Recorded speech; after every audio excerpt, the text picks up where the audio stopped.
Good evening friends, welcome to channel. நான் உங்கள் திவாகர் சௌந்தரராஜன். ஒரு டிஸ்கிளைமர் பார்த்துடலாம், அப்புறம் மார்க்கெட் ரிப்போர்ட் என்னன்னு பார்ப்போம். இன்னைக்கு மண்டே. இன்னைக்கு யார் மார்க்கெட் கண்ட்ரோல் பண்ணான்னு சொன்னால், கிட்டத்தட்ட மத்தியானம் ஒரு 2 மணி வரையும் செல்லர்ஸ் கண்ட்ரோல் இருந்தது. மார்னிங் ஒரு சின்ன கேப் அப்புக்கு அப்புறம். ஆனால் அதுக்கப்புறம் திருப்பி பையர்ஸ் தூக்கி மேலே வந்துடுச்சு. ஸோ ஆக்சுவலாக பார்த்தா 2 பேரும் ஈக்குவலாக இருந்ததுனால இன்றைக்கி வந்து ஓவராலாக பையர்ஸ் கண்ட்ரோல் இருந்தாலும் நமக்கு வந்து பெருசாக இன்ட்ராடேல பார்த்தீங்கன்னா நமக்கு பெருசாக ட்ரேட் கிடைக்கலன்னு தான் சொல்லணும். அது எப்படி என்னன்றதை பார்ப்போம். இன்றைக்கி என்ன நமக்கு ஆப்பர்ச்சுனிட்டி கிடச்சிது எல்லாத்தையும் நம்ம பார்ப்போம். நேற்றுக்கு மார்க்கெட் இங்கே க்ளோஸ் ஆச்சு. இன்றைக்கி ஓப்பன் ஆனது இந்த இடம். நம்ம டே ஐ நேற்று ரெசிஸ்டன்ஸு அதை தாண்டி ஓப்பன் ஆகிருக்கு. இது இங்கேருந்து பார்க்கும்போது ரெசிஸ்டன்ஸு, இங்கேருந்து பார்க்கும்போது சப்போர்ட்டு. ஸோ மார்க்கெட் இன்றைக்கி சப்போர்ட்டில் ஓப்பன் ஆகிருக்கு. சப்போர்ட்டில் ஓப்பன் ஆகி வித் பையிங் ப்ரெஷர். ஸோ சப்போர்ட்டில் யார் strong? Buyer strong with buying pressure double confirm. So நம்ம தைரியமாக ரீடெஸ்ட்டில் என்ட்ரி எடுக்கலாம். அக்ரஸிவ் மெத்தடாக தான் அங்கேயே எடுக்கலாம். ரீடெஸ்ட்டுக்கு சான்ஸ் கொடுக்கல, இங்கே தான் வந்து கொடுத்தது, அடுத்த கேண்டிலில் வரல. ஸோ அக்ரஸிவ் எடுத்திங்கன்னா கண்டிப்பாக 10 பாயிண்ட் சாலிடாக எடுத்துக்கலாம். ஆனால் 30 பாயிண்ட் வரையும் ப்ரீமியம் உங்களுக்கு கொடுத்தது. இது இன்றைக்கி ஃபஸ்ட்டு என்ட்ரி. ஆனால் அதுக்கப்புறம் இந்த ரெசிஸ்டன்ஸ் கூட போக முடியாமல் மார்க்கெட்டு திரும்பிடுது, இங்கேருந்து திரும்பிடுது. ஸோ இங்கேருந்து லோயர் லோ வச்சுனே வந்தது. மார்க்கெட் திருப்பி வந்து திருப்பி இந்த இடத்துல இந்த ரிஜெக்ஷன் பிளாக்ஸ் இருக்கிறதுனால திருப்பி இங்கே ஒரு 10 பாயிண்ட் எடுத்துக்கலாம்.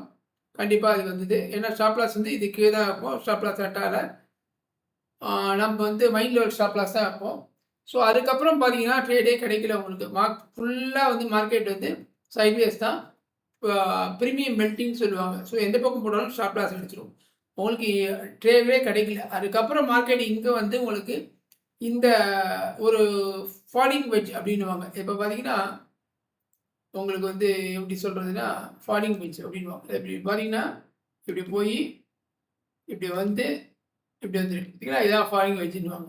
ஸோ மார்க்கெட் குறைஞ்சி ஃபாலிங் வெட்ஜ்னா 80% மேலே ரைஸ் ஆகும், 20% கீழே விழும். ஸோ இந்த உடஞ்சோடனே நம்ம கண்டிப்பாக கீழே தான் ட்ரை பண்ணியிருப்பாங்க எல்லாரும். ஒரு ரீடெஸ்ட்டில் என்ட்ரி எடுக்கலாம்னு வெயிட் பண்ணியிருப்பாங்க. ஆனால் ரீடெஸ்ட் என்ட்ரி கிடைக்கல, மேலே அப்படியே போயிடுது. ஸோ இந்த மாதிரி கீழே வரும்போது நம்ம வந்து ஃபாலிங் நைஃபை பிடிக்கக்கூடாது. ஒரு ரீடெஸ்ட் கிடைச்சா தான் என்ட்ரி எடுக்கணும். ரீடெஸ்ட்டுக்கு பேருக்கு, ஆனால் ரீடெஸ்ட் எடுத்து திருப்பி இந்த பக்கம் அவுட் சைடில் க்ளோஸ் ஆகிக்கல, மார்க்கெட் மேலே போயிடுது. மேலே போய் இங்கே க்ளோஸ் ஆகிடுது. திருப்பி பையர்ஸ் வந்து மேலே எடுத்துகிட்டு போயிட்டாங்க. ஸோ இதுதான் இன்றைக்கி நடந்தது. ஸோ இந்த மூவை யார் நம்ம எடுக்கிறது உண்டு. இந்த ஃபஸ்ட்டு மூவை எடுத்துருந்தா ட்ரேடு உண்டு, இல்லைனா ட்ரேடு கிடையாது. ஆனால் ஆஸ் எ பிகினர் வந்து இந்த 920 எடுக்கலாமான்னா கொஞ்சம் பயம்தான் இருக்கும். போக போக தான் நம்ம வந்து இந்த மாதிரி ட்ரேடை நம்ம எடுக்க முடியும். இன்றைக்கி நம்ம ஆக்சுவலாக ஒரு வீடியோ போட்டிருக்கோம், பார்க்காதவங்க கண்டிப்பாக பாருங்கள். அவுட் ஹேண்டில் கேப் அப் அப்படின்னு கேட்டிருக்கோம். எக்ஸாக்டாக இன்றைக்கி பொருந்தோம். இதே தான் இது இருக்கும். அந்த கண்டிஷன் போட்டுப்போம். ஒரு 7 கண்டிஷன் போட்டு என்ன மாதிரி சுச்சுவேஷனில் கேப் அப்பில் என்ன மாதிரி கேண்டில் வந்து எடுக்கணும்னு போட்டுப்போம். அதை கரெக்டாக போட்டுப்போம் பாருங்கள். சப்போர்ட்டில் பையர் வந்தால், பையிங் வித் ப்ரெஷர் வந்தால் கண்டிப்பாக ரீடெஸ்ட்டில் ட்ரேட் எடுக்கலாம். அக்ரெசிவ் வந்தால் அப்படியே எடுக்கலாம். உங்களுக்கு வந்து கன்சர்வேட்டிவ் ஏதாவது ரீடெஸ்ட் எடுக்கலாம்னா திருப்பி ரீடெஸ்ட்டில் இந்த இடத்துல என்ட்ரி எடுத்து நம்ம கண்டிப்பாக 10 பாயிண்ட் கிடச்சிது நமக்கு.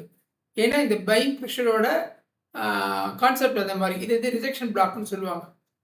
ஸோ இன்றைக்கி ட்ரேட் இதான் கிடச்சிது.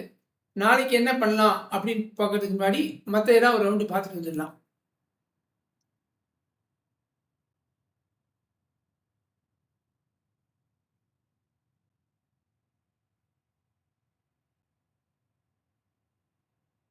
பேங்க் நிஃப்டி பார்த்தீங்கன்னா வெறும் 92 பாயிண்ட் தான். நிஃப்டி வந்து கிட்டத்தட்ட ஒரு 140 பாயிண்ட் பேங்க் நிஃப்டி அப்படின்னா, பேங்க் நிஃப்டியில் பார்த்தீங்கன்னா 600 பாயிண்ட், 10 பாயிண்ட், 10 ஸ்டாக் நல்லா இருக்குது. ஒரு 4 ஸ்டாக் அடி வாங்கிட்டு, அதுதான் பேங்க் நிஃப்டி கீழே வந்ததுக்கு காரணம். IDFC bank and AU bank இது ரெண்டும் என்னென்னா ஒரு ஸ்கேமில் மாட்டிக்கிட்டு ஒரு எம்ப்ளாயி ஃப்ராட் பண்ணதுனால மார்க்கெட்டை கீழே அடிச்சிட்டாங்க. ஸோ அதை அடிக்கலாம் பேங்க் நிஃப்டி பாசிட்டிவாக இருந்திருக்கும். இது ரெண்டுமே சேர்ந்து கிட்டத்தட்ட 500 பாயிண்ட். இந்த 500 பாயிண்ட் இந்த பக்கம் வந்ததுன்னா வராமல் இருந்ததுன்னா உங்களுக்கு பேங்க் நிஃப்டி பாசிட்டிவாக இருந்திருக்கும். இந்த 2 பாயிண்ட் தான், 2 ஸ்டாக் தான் உங்களுக்கு பேங்க் நிஃப்டிக்கு எடுத்துருச்சு. மற்றபடி வந்து இன்றைக்கி இந்தியா விக்ஸ் டவுன் தான். ஸோ அதனால தான் மார்க்கெட் உங்களுக்கு ப்ளஸில் இருந்தது. யூஎஸ் டாலர் 90 பாயிண்ட் அதிலே மெயின்டைன் ஆகிட்டு இருக்கு. அடுத்து கோல்டு மார்னிங்கே கொஞ்சம் ஹையில் இருந்தது, அதுக்கப்புறம் கீழே இறங்கியிருக்கு. ஓகே, பெருசாக இறங்கலை. அடுத்து சில்வர் கிட்டத்தட்ட 11,000 rupees அதிகமாக இருக்குது. ஸோ அடுத்து வந்து ஒய் எப்படி இருக்குன்னு பார்ப்போம். நாளைக்கு எக்ஸ்பைரி, அதனால ஒய் வந்து நம்ம பெருசாக இதை எடுத்துக்க முடியாது. நாளையோட முடியுது ஒய், இருந்தாலும் பார்ப்போம். பார்த்தீங்கன்னா 25,750 லாங் பில்டப் இருக்குது மார்க்கெட்டு. 25,700 ஷார்ட் பில்டப் இருக்குது. சப்போர்ட் வந்து 25,700. ரெசிஸ்டன்ஸ் வந்து ஷார்ட் பில்டப் பார்த்தீங்கன்னா 25,900 இருக்குது. மேக்ஸிமம் வந்து 26,000. நம்ம ஏற்கனவே சொல்லியிருக்கோம், இந்த வாட்டி மார்க்கெட் மந்த்லி எக்ஸ்பைரி 25,500லேருந்து 26,000 இருக்கும்னு சொல்லியிருக்கோம். ஸோ 25,700 ஸ்ட்ராங் சப்போர்ட் இருக்குது.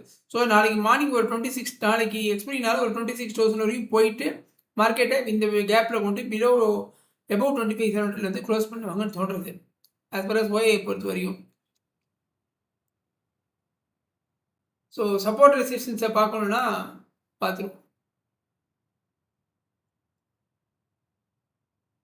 நிஃப்டி வந்து குரூஷியல் சப்போர்ட்டில் தான் நிற்கிறது. பார்த்தீங்கன்னா இன்றைக்கி ஓப்பன் ஆகி திருப்பி கரெக்டாக இந்த இடத்துல க்ளோஸ் வச்சுருக்கு. இது ரொம்ப முக்கியமான லெவல், இந்த 25-50. இன்னைக்கு நீங்கள் மார்னிங் பார்த்தீங்கன்னா ரொம்ப இதுலேயே தான் மார்க்கெட் ட்ராவல் ஆகிடுது. இதை பாருங்கள், இங்கேயே தான் இந்த சப்போர்ட் ரெசிஸ்டன்ஸ் ரொம்ப முக்கியம். 1 hour சப்போர்ட் ரொம்ப நேரம் ட்ராவல் ஆகிடுது. பை அண்ட் டிப்ஸ் மாதிரி வந்து கடைசியில் மேலே வந்து முடிஞ்சிருக்கு. ஸோ நாளைக்கு எப்படி ஆறுதுன்னு பார்ப்போம். அப்படின்னா டே க்ளோஸை மாற்றிடுவோம், டே ஐயை மாற்றிடுவோம். டே ஆல்மோஸ்ட் ரெண்டும் ஒன்று தான். டே க்ளோஸ் இங்கே, டே லோ இங்கே. ஸோ நாளைக்கு எக்ஸ்பைரினால நிறைய வாலட்டிலிட்டி இருக்கும். ரொம்ப கேர்ஃபுல்லாக பண்ணலாம். பிகினர்ஸ் பண்ணாமல் இருந்தால் கூட நல்லது தான். ஒரு நாள் வெயிட் பண்ணி நாளைக்கு எடுத்துக்கலாம். இப்போ நாளைக்கு மார்க்கெட் எங்கே இருக்கும்னா, நடுவில் ஃப்ளாட் ஓப்பன் ஆச்சுன்னா இந்த க்ளோஸில் ஒரு சப்போர்ட் எடுத்து, எப்படி இன்னைக்கு சப்போர்ட் எடுத்து இந்த இடத்துல மேலே வந்த மாதிரி நாளைக்கு இந்த க்ளோஸில் சப்போர்ட் எடுத்து மேலே போகிறதான்னு பார்ப்போம். பட் ஃப்ளாட் ஓப்பனிங்னா வெயிட் பண்ணுங்கள், அவசரப்பட்டு எடுக்குவாங்களாம். ஒரு கேப் டவுன் ஆச்சுன்னா இந்த இடத்துல வந்துன்னா நம்ம கால் சைட் போகலாம். இப்போ சத்திக்கு மார்க்கெட் ப்ளஸ்ஸாக தான் இருக்குது, புல்லிஷ் பேஸ் தான் இருக்குது. அதனால் மார்க்கெட் ஒரு டவுன் ஆனால் கூட இந்த இடத்துல நம்ம சப்போர்ட் எடுக்கலாம் தைரியமாக. இந்த சப்போர்ட்டோ இல்லை நீ டேலோட சப்போர்ட் எடுத்தோ கால் சைடு போகலாம். கேப் அப் ஆச்சுன்னா கொஞ்சம் வெயிட் பண்ணுங்கள், மார்க்கெட் திருப்பி ஒரு பவுன்ஸ் கொடுக்கும்போது அப்போ எடுப்போம். இந்த இடத்துல நம்ம புட் ஆப்ஷன் ட்ரை பண்ணுவாங்க. சப்போஸ் மார்க்கெட் 25,783 மேலே ஓப்பன் ஆகி சஸ்டெயின் ஆச்சுன்னா நம்ம ஒரு கால் சைட் ட்ரை பண்ணி டார்கெட் இதாக வச்சுப்போம். ஏன்னா கால் சைடு ரெசிஸ்டன்ஸ் பார்த்தீங்கன்னா 26,000 தான் இருக்குது. ஸோ மார்க்கெட் மேலே போயிட்டு மத்தியானத்துக்கு மேலே எக்ஸ்பைரினால மத்தியானத்துக்கு மேலே கீழே வரதுக்கு வாய்ப்பு இருக்குது. மார்னிங்கில் ப்ளஸ்ஸாக தான் இருக்கும். ஸோ இதான் இந்த நிஃப்டியோட ஸ்டேட்டஸ். ஸோ நாளைக்கு எக்ஸ்பைரினால ரொம்ப கேர்ஃபுல்லாக அப்ளை பண்ணலாம் நம்ம. ஓகேவா? ஐ திங்க் இந்த வீடியோ உங்களுக்கு பிடிச்சிருக்குன்னு நினைக்கிறேன். பிடிச்சிருந்தா லைக் பண்ணுங்கள், ஷேர் பண்ணுங்கள். சேனலை சப்ஸ்கிரைப் பண்ணாதவங்க மறக்காமல் சப்ஸ்கிரைப் பண்ணுங்கள். Thank you friends.